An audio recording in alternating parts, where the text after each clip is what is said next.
प्रिय विद्यार्थियों, आज मैं आपको पाठ 2 काकी समझाने जा रही हूँ, जिसके लेखक हैं सियाराम शरण गुप्त जी।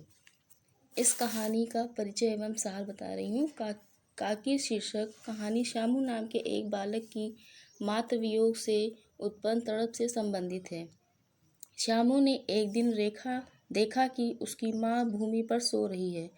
उसके ऊपर एक कपड़ा ढका हुआ है तथा घर के लोग रो रहे हैं तथा उसे घेर कर बैठे हैं। वास्तव में उसकी माँ की मृत्यु हो चुकी थी।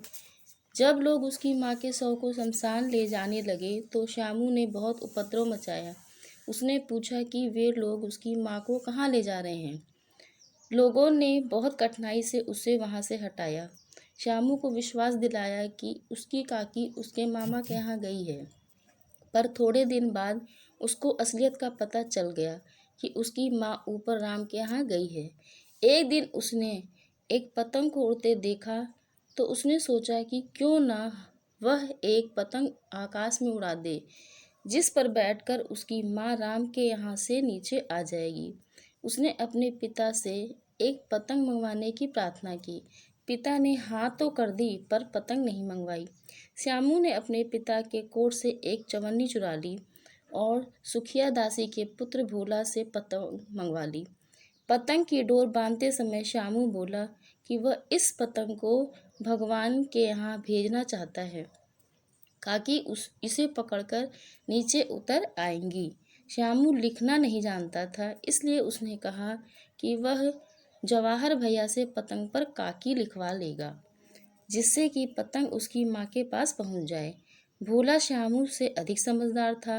उसने कहा कि बात तो अच्छी है, पर पतंग की डोर पतली है, इसके टूट जाने का डर है। दूसरे दिन श्यामू ने अपने पिता के कोट से 1 रुपया और चुराया। उसने भोला से 2 मोटी मोटी रस्सियाँ लाने को कहा। जब वे दोनों अंधेरी कोठरी में बैठकर पतंग में रस्सी बांध रहे थे, तभी क्रोध से भरे हुए श्यामू के पिता विश्वेश्वर वहां आ धमके और पूछा, तुमने हमारे कोट से रुपया निकाला है? भोला ने डरकर सारी बात बता दी। विश्वेश्वर ने श्यामू को 2 तमाचे जड़ दिए और पतंग फाड़ डाली। तो भोला ने बताया कि श्यामू पतंग तानकर काकी को राम के यहाँ से नीचे उतारना चाहता था। विश्वेश्वर चुपचाप खड़े होकर कुछ सोचने लगे। जब उन्होंने फटी पतंग देखी तो उस पर चिपके हुए कागज पर लिखा था काकी। इस कहानी का उद्देश्य यह है कि कहानी में अत्यंत मार्मिक ढंग से एक अबोध तथा मासूम बालक की मातृ वियोग की पीड़ा को व्यक्त किया गया है।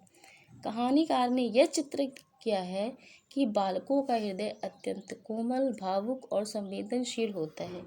वे मातृ वियोग की पीड़ा को सहन नहीं कर पाते।